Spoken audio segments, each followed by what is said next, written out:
دوسری ہے کہ اس میں آپ بے بس ہو. You don't have freedom of movement. جہاں جانا چاہتے ہو نہیں جا سکتے, جو کرنا چاہتے ہو نہیں کر سکتے. آپ کا اسکیجول کب اٹھنا ہے, کب سونا ہے, کیا کرنا ہے, اس میں آپ کو آزادی نہیں ہے. آپ بے بس ہو چکے ہو. اور تیسرا اکثر یہ ہوتا ہے کہ جیل کے اندر جو جیلر ہوتا ہے نا, وہ اپنے پرزنرز پر, اپنے قیدیوں پر عذاب بھی کرتا ہے, ان پر غصہ بھی کرتا ہے, ان کو مارتا پیٹتا بھی ہے. 3 چیزیں ہوتی ہیں غلامی کی زندگی میں. پہلی بھی چیز میں نے کی تھی ذلت, ذلہ. دوسری ہوتی ہے بے بسی, مسکنہ. تیسری ہوتی ہے غضب. اس آیت میں آگے کیا کہا اللہ تعالیٰ نے؟ وَضُرِبَتْ عَلَيْهِمُ الذِّلَّةُ وَالْمَسْكَنَةُ وَبَاءُوا بِغَضَبٍ. ان پر دوبارہ سے ذلت مار دی گئی, ان پر ذلت دوبارہ چھاپ دی گئی. مسکنت یعنی بے بسی دوبارہ چھاپ دی گئی. اور اس دفعہ انہوں نے اپنے اوپر غضب کو بھی لاد دیا. لیکن پچھلی دفعہ کس کا غضب تھا؟ فرعون. مصر میں کس کا غضب تھا؟ اس دفعہ کہا وَبَاءُوا بِغَضَبٍ مِّنَ اللَّهِ. اس دفعہ اللہ کا غضب اپنے اوپر لاد دیا. ذَلِكَ بِأَنَّهُمْ كَانُوا يَكْفُرُونَ بِآيَاتِ اللَّهِ. سبحان اللہ. ایک چھوٹے سے مصرن سے ساری بات کا کلام کا تناسب سامنے آ گیا. اوکے, الحمدللہ. چھوٹی سی مثال ہے سورۃ الاحزاب میں.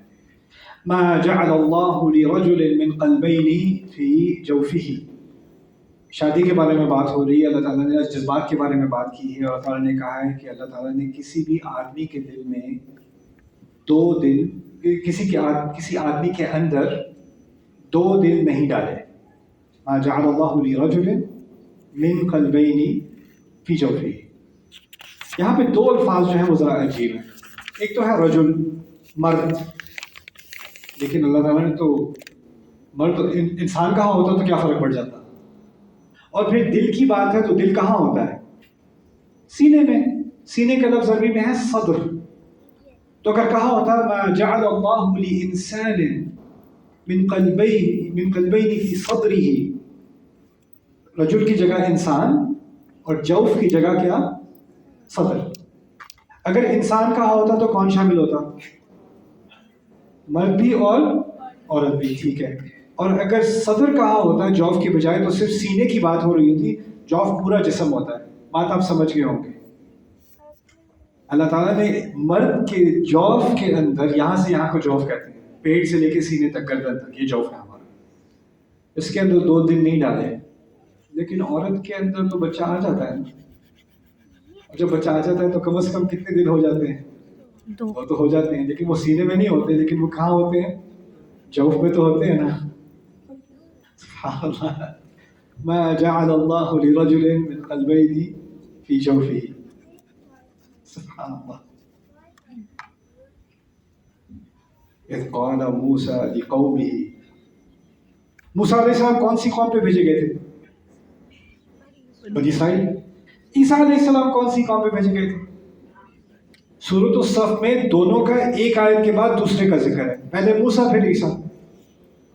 موسیٰ علیہ السلام کہتے ہیں اذ قال موسیٰ لقومہ یا قوم لم تؤذوننی. موسیٰ علیہ السلام نے جب کہا اپنی قوم سے کہا میری قوم مجھے تکلیف کیوں دیتے ہو.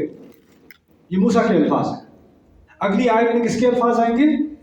عیسیٰ کے. کس قوم سے بات کر رہے ہیں؟ اسی قوم سے جس سے موسیٰ بات کر رہے تھے. یہی بات ہے نا. یہاں کہتے ہیں یا اذ قال عیسیٰ ابن مریم یا بنی اسرائیل. جب عیسیٰ مریم کے بیٹے نے کہا بنی اسرائیل, اسرائیل کی اولاد, میں اللہ کا رسول ہوں تمہاری طرف. ایک نے کہا میری قوم, دوسری نے کہا بنی اسرائیل. دیکھیں. اور پھر دوسرا موسیٰ کے بارے میں جب کہا تھا تو موسیٰ کے والدین کا ذکر کیا. موسیٰ ابن کچھ کہا کہ نہیں. لیکن عیسیٰ کے بارے میں کیا کہا؟ اذ قال عیسیٰ ابن مریم. 2 فرق آ گئے. ان فرقوں کو سمجھ لیں. اور یہ ایک کے بعد دوسری ہے. دونوں آیات سورۃ الصف کی ہے. دیکھیں کسی قوم سے ہونا اس کے لیے لازمی یہ ہے کہ آپ کے والد اس قوم سے ہوں. جب موسیٰ علیہ السلام کہہ رہے ہیں نا میری قوم, تو کیا کہہ رہے ہیں؟ میرے والد صاحب آپ میں سے ہیں. میرے والد صاحب آپ میں سے. عیسیٰ علیہ السلام کبھی بھی یا قومی نہیں کہتے, میری قوم. کیوں؟ ان کے تو والد ہیں ہی نہیں. صرف والدہ ہیں، اور والدہ سے قومیت نہیں آتی. قومیت کہاں سے آتی ہے؟ فادر سے آتی ہے. اسی لیے آپ کا لاسٹ نیم، آپ کا نام کہاں سے آتا ہے؟ فادر. آپ کی شناخت باپ سے آتی ہے. آپ مدر کسی کوئی بھی ایتھنیسٹی رکھتی ہو، آپ کا جو نام ہے، ہیریٹیج ہے، وہ کہاں سے آ رہی ہے؟ فادر سے آ رہی ہے. تو عیسیٰ علیہ السلام نے کہا یا بنی اسرائیل، یا قومی کہا ہوتا تو بہت ہی غلط بات ہوتی. اللہ تعالیٰ نے عیسیٰ علیہ السلام کی، یہاں تک کہ مریم سلام علیہ کی حرمت کو برقرار رکھا ہے ان الفاظ میں. دوسرا، یہودیوں نے نئی مزے کا ہیلا ڈالا. یہودی کہتے ہیں کہ اصل میں یہودی ہونے کے لیے باقی قوموں کے لیے اور ہے، باقی قوموں میں سے ہونے کے لیے باپ کا اس قوم سے ہونا ضروری ہے، یہودی ہونے کے لیے ماں کا اس قوم سے ہونا ضروری ہے. یعنی ماں یہودی ہو تو تم یہودی ہو. انہوں نے نیا فارمولا نکالا. بات کی بات ہے، میں نے کہا بڑا پیارا فارمولا ہے، لیکن تم اپنے آپ کو اسرائیل کی اولاد کیوں کہتے ہو؟ باپ کے نام سے تو پکارتے ہو. اگر باپ سے ایتھنیسٹی نہیں آتی، تمہاری شناخت نہیں آتی، تو تمہاری قوم کا نام ہی باپ سے ہے، اس کی تو کوئی توقع نہیں بنتی. پھر میں نے ایک اور سوال بھی پوچھا. میں نے کہا موسیٰ، ربا سے میں نے بات کی تھی، میں نے کہا موسیٰ علیہ السلام جو ہے وہ تمہارے نزدیک بھی مدین بھاگ گئے تھے نا؟ مدین بھاگ گئے تھے؟ کہتے ہیں ہاں بھاگ گئے تھے. بائبل میں بھی ہے. مدین عرب قوم ہے. کہتے ہیں ہاں عرب قوم ہے. وہاں مدین میں ان کی شادی ہو گئی تھی. شادی کس سے ہوئی تھی؟ عربی عورت سے ہوئی تھی. پھر اولاد ہوئی ان کی. تمہارے نزدیک تو موسیٰ کی اولاد عرب ہے. پھر مسئلہ کیا ہے یار؟ تو اللہ تعالیٰ نے بات اصل میں یہ ہے کہ اصل میں نام جب انسان لیتا ہے نا تو نام اپنے باپ کا لیتا ہے. لیکن اللہ تعالیٰ نے اس عورت کو، اس عظیم الشان عورت کو اتنا مقام دیا کہ ایک نبی کا نام لینے کے بعد عیسیٰ اتنا کافی نہ سمجھا کہ صرف عیسیٰ علیہ السلام کا نام لیا جائے، بلکہ کہ یہ کہ وہ مریم کے بیٹے ہیں ان کا نام لیا جائے خاص، تاکہ یہ بات واضح رہے کہ یہ ایسی ماں ہے جس کے، اس ایسے بچے کی ماں ہے جس کو باپ کی ضرورت نہیں تھی. اور اسی لیے وہ اپنی قوم کو اس طرح نہیں بلاتا. وہ کہتا ہے یا بنی اسرائیل. سبحان اللہ. اس ایک چھوٹی سی آیت میں ہمارا عیسیٰ علیہ السلام کے متعلق عقیدہ، ہمارا مریم سلام علیہ کی حرمت کے متعلق عقیدہ، اور جو مقام اللہ تعالیٰ نے انہیں دیا ہے. کسی اور نبی کے بارے میں آپ یہ نہیں دیکھیں گے نوح ابن محمد ابن عبداللہ، نہیں دیکھیں گے قرآن میں، نہیں نظر آئے گا.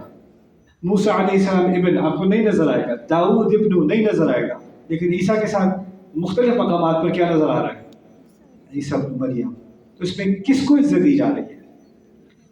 ایسی عورت جس نے اتنی ذلت کا سامنا کیا ہے اپنی زندگی میں کہ آپ اندازہ نہیں کر سکتے. اس نے جس ذلت کا سامنا کیا ہے سلام علیہ، اب اندازہ کرو کہ اس ذلت کا سامنا کرنے سے پہلے قرآن نے ریکارڈ کر دیا. انہوں نے کہا یا لیتنی مت قبل ھذا، کاش کہ میں اس سے پہلے مر گئی ہوتی. ان کے الفاظ قرآن میں مریم کی سورۃ مریم میں ریکارڈ ہے. اور پھر جو کھلے عام لوگوں نے ان کی بےزتی کی ہے، ان پر الزام لگایا. کسی ایک نے آپ سے کوئی ایسی بات کوئی فون پہ کر دے، کوئی ٹیکسٹ میسج پہ کر دے، کوئی پرائیویٹلی کونے میں جا کے کر دے، آپ کی زندگی برباد ہو جائے. سارے اکٹھے ہو کے، سارا مسلمان مجمع اکٹھے ہو کے جو ان کی بے حرمتی کر رہا ہے. تو اللہ تعالیٰ کا انصاف دیکھیں. جس عورت نے یہ تکلیف اور یہ امتحان اللہ کی خاطر اس نے برداشت کیا ہے، اس کا قیامت کے دن تک اس کا احترام کیا جا رہا ہے. سبحان اللہ.